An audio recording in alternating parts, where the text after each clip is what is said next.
Hola, me llamo Alba, y hay historias que uno no planea contar, pero se quedan tan dentro del pecho, que en algún momento tienen que salir. Esta es una de ellas. Pensé que estaba haciendo lo correcto al abrirle mi corazón, pero esa confianza mal puesta me llevó al borde del abismo. Lo que empezó como una amistad sincera, terminó en traición, manipulación y una cadena de decisiones que casi destruyen mi vida. Esta es la historia de cómo perdí el control, y lo que tuve que hacer para recuperar lo que realmente importa. Pero antes de empezar, dime en los comentarios desde donde me estás escuchando. Me encanta saber hasta dónde llega esta voz. El aire de la Ciudad de México siempre ha tenido ese sabor a polvo y esperanza, a ajetreo y sueños postergados. Ese día, sin embargo, solo sentía el sabor amargo del arrepentimiento en la boca. Miraba el tráfico denso desde la ventana de mi casa en la colonia Roma,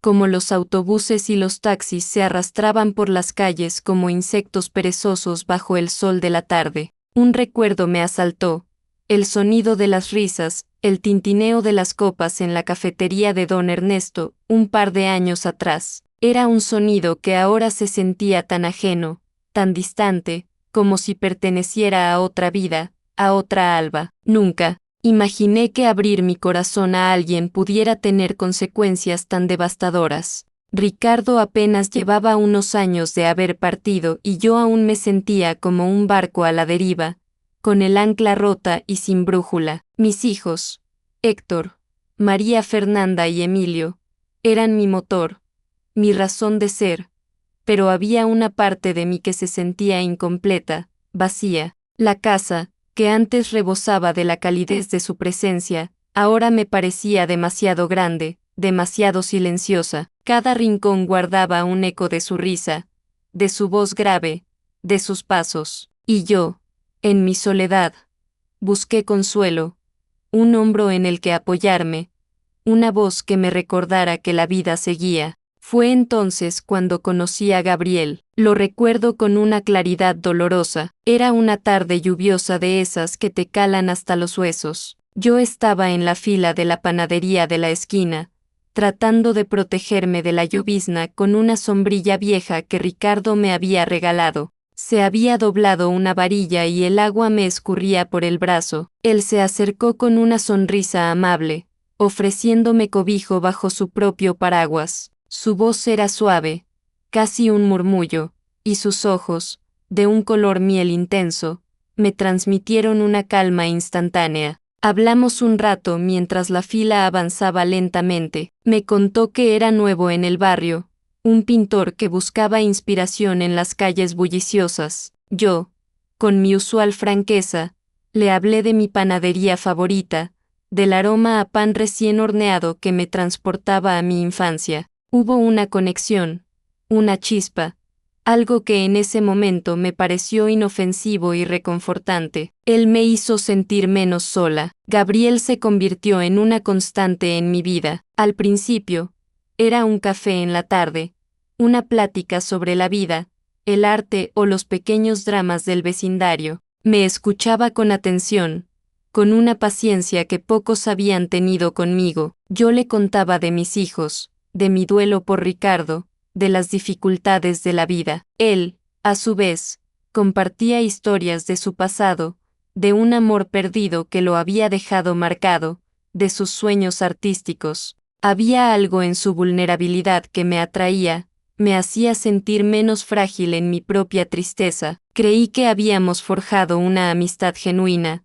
de esas que el tiempo y la vida no pueden romper. Recuerdo una tarde en particular. Estábamos sentados en el parque, viendo a mi nieta Luna correr detrás de las palomas. El sol se filtraba entre las copas de los árboles, creando un juego de luces y sombras en el césped. Le hablé de mis miedos, de la incertidumbre económica que a veces me agobiaba. Ricardo siempre había sido quien manejaba las finanzas, y yo, a mis 50 y tantos, me sentía un poco perdida en ese aspecto. Gabriel me tomó la mano, su pulgar acarició mi piel suavemente. Alba, me dijo con una mirada intensa, no tienes por qué cargar con todo esto sola. Estoy aquí para ti, confía en mí. Esas palabras, ese gesto, me parecieron un salvavidas en medio de un mar agitado. Pensé que por fin había encontrado a alguien en quien apoyarme,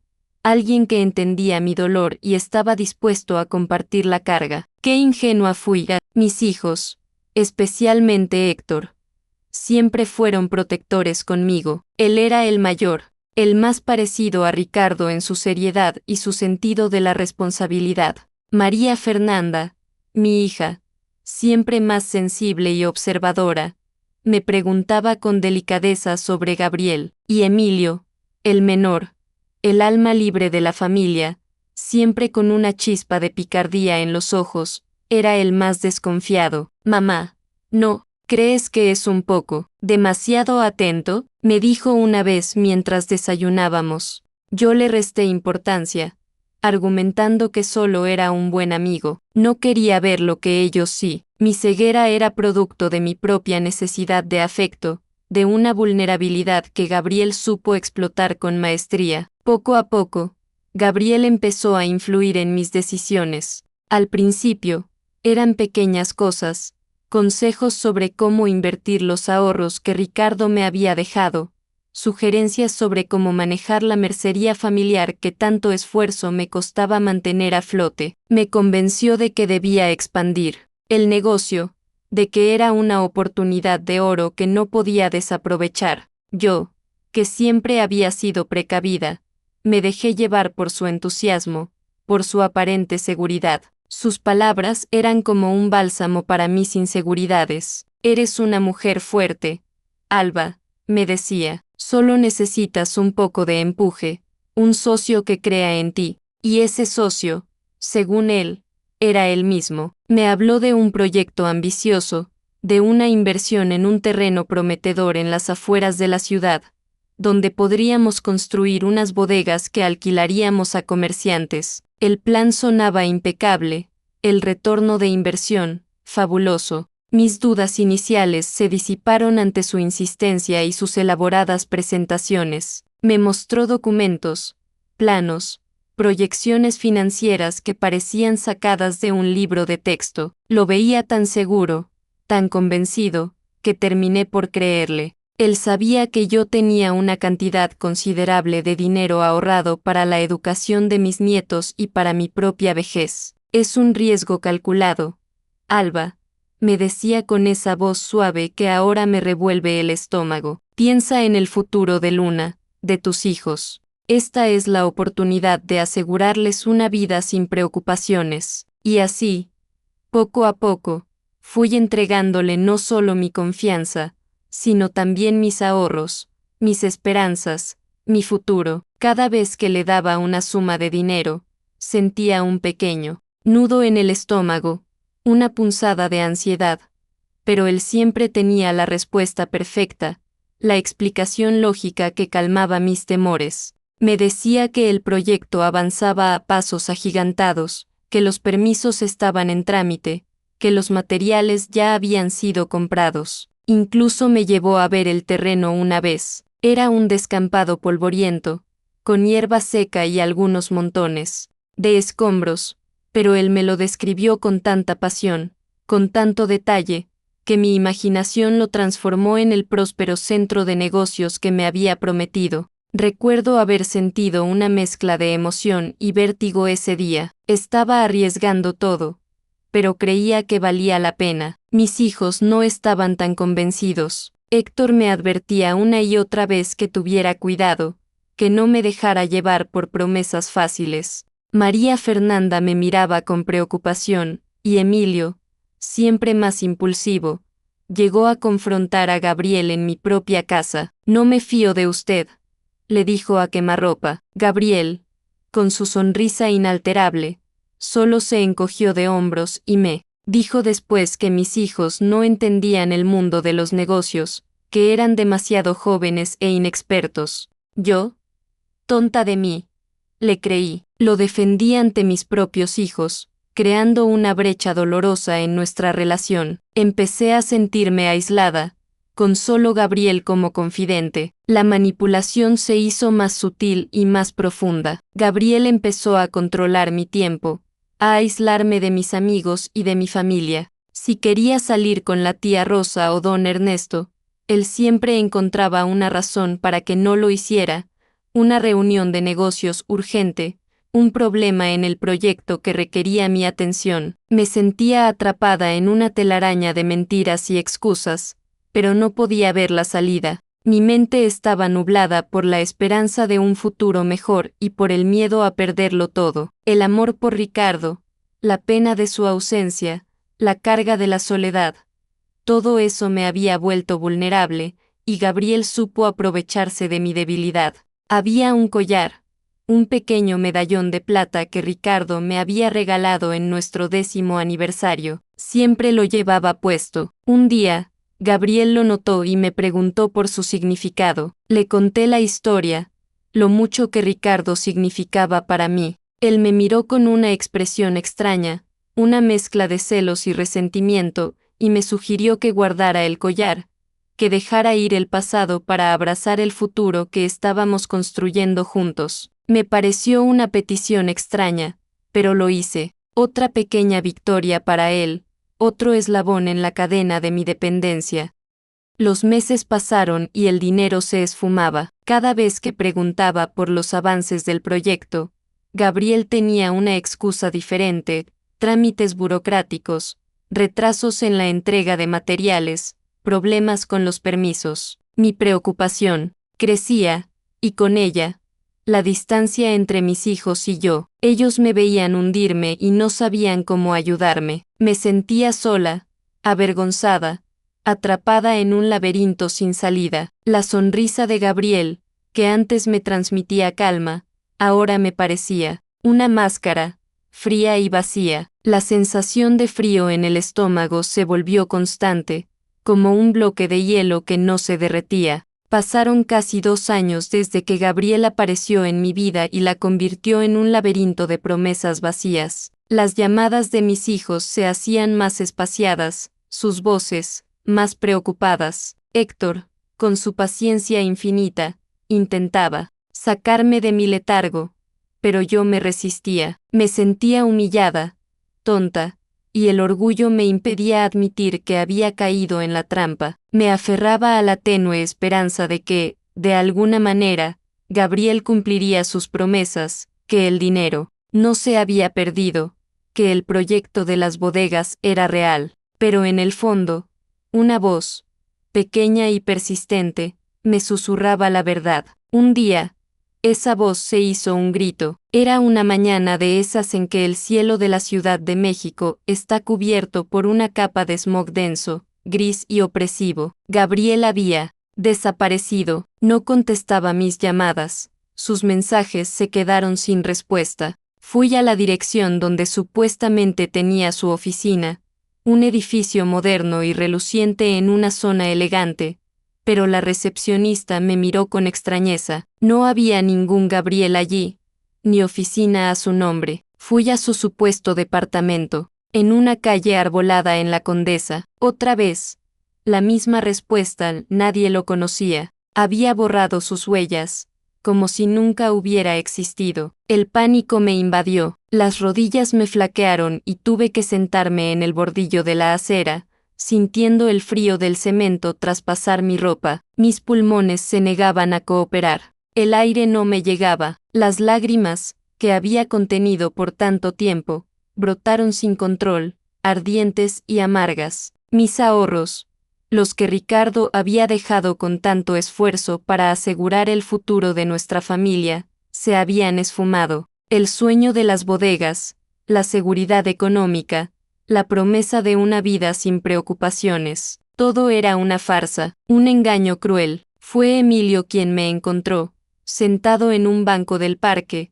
con la mirada perdida en el vacío. Él había estado buscándome después de mis llamadas desesperadas que, por fin, me había atrevido a hacerle a mis hijos. Se sentó a mi lado, sin decir una palabra, y me abrazó. Fue un abrazo apretado, fuerte, lleno de la contención que yo no había tenido. No me preguntó nada, simplemente me permitió llorar en silencio hasta que ya no me quedaron lágrimas. Después, con voz suave, me dijo, mamá, no importa lo que haya pasado, estamos aquí, nosotros te vamos a ayudar. Esas palabras fueron el bálsamo que mi alma herida necesitaba. Contarles a mis hijos lo que había pasado fue una de las cosas más difíciles que he hecho en mi vida. La vergüenza me consumía. Los senté a los tres en la sala, en los mismos sillones donde Ricardo y yo habíamos compartido tantos momentos. El silencio era ensordecedor.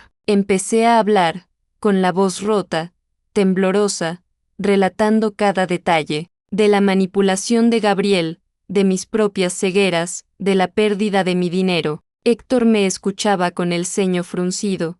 Su mirada reflejaba una mezcla de tristeza y enojo. María Fernanda lloraba en silencio, y Emilio, el más impetuoso, se levantó de golpe, golpeando la mesa con el puño. ¿Cómo pudiste, mamá? ¿Cómo pudiste creerle a un desconocido y poner en riesgo todo lo que papá construyó? Su reproche me dolió más que cualquier otra cosa, pero sabía que tenía razón. Lo siento, fue todo lo que pude decir. Lo siento mucho. Mis lágrimas volvieron a brotar. Héctor, con su habitual sensatez, intervino. Emilio, basta, la culpa no es de mamá. Ese hombre es un estafador profesional. Nosotros la vamos a apoyar. Y así lo hicieron. La confianza que se había roto, de alguna manera, comenzó a repararse en ese mismo instante. Mis hijos, a pesar de su frustración, priorizaron mi bienestar. Esa noche,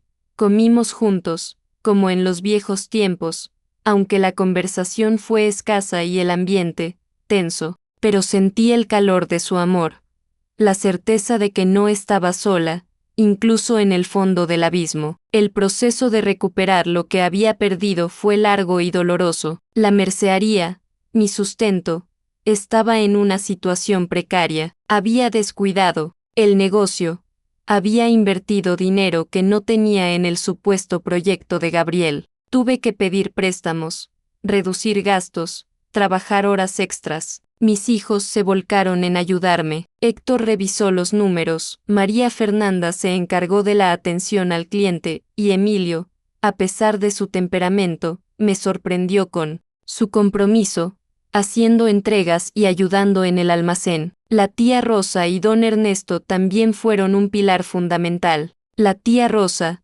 con su sabiduría ancestral y su cariño incondicional, me recordaba que los errores son parte de la vida y que lo importante es levantarse. Don Ernesto, con su red de contactos, me ayudó a buscar información sobre Gabriel, aunque, al final resultó inútil. El hombre se había desvanecido en el aire, como si nunca hubiera existido. Sin embargo, su apoyo, su presencia, me recordaban que la comunidad, el vecindario, también era mi familia. El dilema moral me atormentaba. ¿Debía denunciar a Gabriel, exponer mi humillación, mi ingenuidad, ante las autoridades? La idea me aterraba, pero, por otro lado, sentía la responsabilidad de evitar que le hiciera daño a otras personas. Hablamos con un abogado, un amigo de la familia, nos explicó que las posibilidades de recuperar el dinero eran mínimas,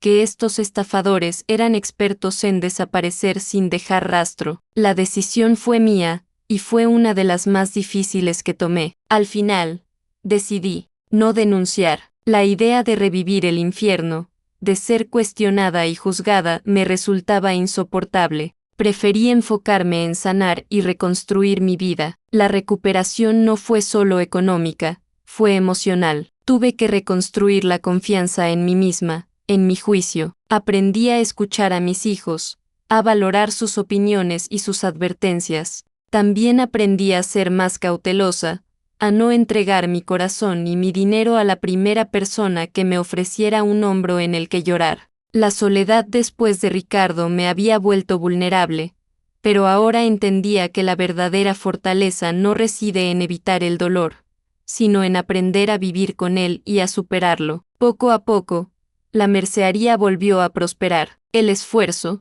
conjunto de mi familia dio sus frutos. Las risas de mis nietos volvieron a llenar la casa, y yo, Alba, sentí que recuperaba mi esencia. Volví a usar el medallón de Ricardo, no como un ancla al pasado, sino como un recordatorio de un amor verdadero, y de la fuerza que me había dado. La cicatriz de la traición de Gabriel quedó, pero ya no me definía. Me había enseñado una lección invaluable: la confianza es un tesoro que se debe entregar con cautela, y la verdadera riqueza reside en el amor y el apoyo de quienes realmente te importan. Hoy, miro las calles de la Roma con otros ojos. El tráfico sigue denso, el aire con ese sabor a ciudad.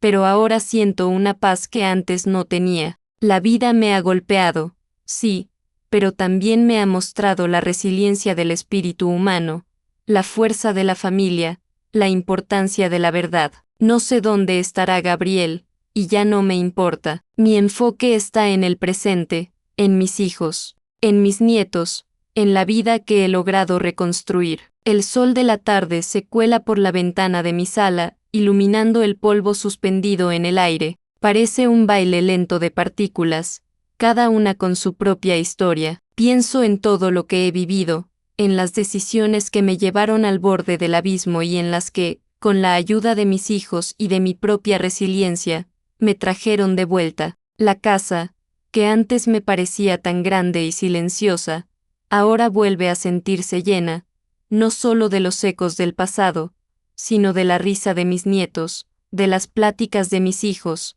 de la vida que sigue adelante. La relación con mis hijos, aunque inicialmente herida por mi ceguera y por la influencia de Gabriel, se fortaleció de una manera que nunca imaginé. Aprendimos a hablar con más franqueza, a expresar nuestras preocupaciones sin miedo a ser juzgados. Héctor, con su seriedad y su sensatez, se convirtió en mi confidente, el pilar que me ayudó a entender los números y a retomar el control de la mercería. María Fernanda, con su empatía y su sensibilidad, me recordaba la importancia de cuidar de mí misma, de no dejarme consumir por la culpa. Y Emilio, el más impetuoso, me enseñó que la frustración puede transformarse en acción, en un motor, para superar los obstáculos, verlos unidos, trabajando codo a codo conmigo para levantar lo que habíamos perdido.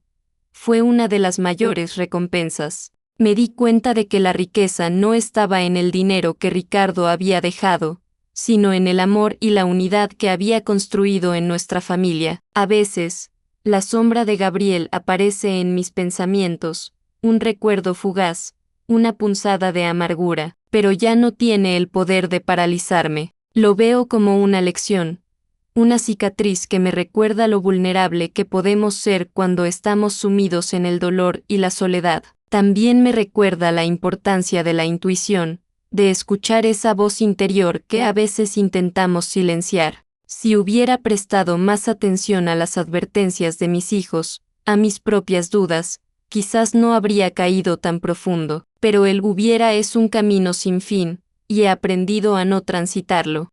La vida en el barrio ha retomado su ritmo. La mercería vuelve a ser un punto de encuentro, un lugar donde los vecinos se detienen no solo a comprar, sino a platicar, a compartir sus alegrías y sus penas. La tía Rosa y don Ernesto siguen siendo mis cómplices, mis guardianes silenciosos. Con ellos, no hay necesidad de palabras. Un abrazo de la tía Rosa, una mirada cómplice de don Ernesto, son suficientes para recordarme que estoy rodeada de afecto y de gente buena. Hay historias que dejan más preguntas que respuestas, pero si hay algo que aprendí, es que hablar, aunque duela, es a veces la única forma de sanar. Si esta historia tocó alguna parte de tu corazón, déjame un comentario, y si quieres seguir escuchando mi voz, puedes suscribirte al canal. Gracias por acompañarme. Hasta la próxima.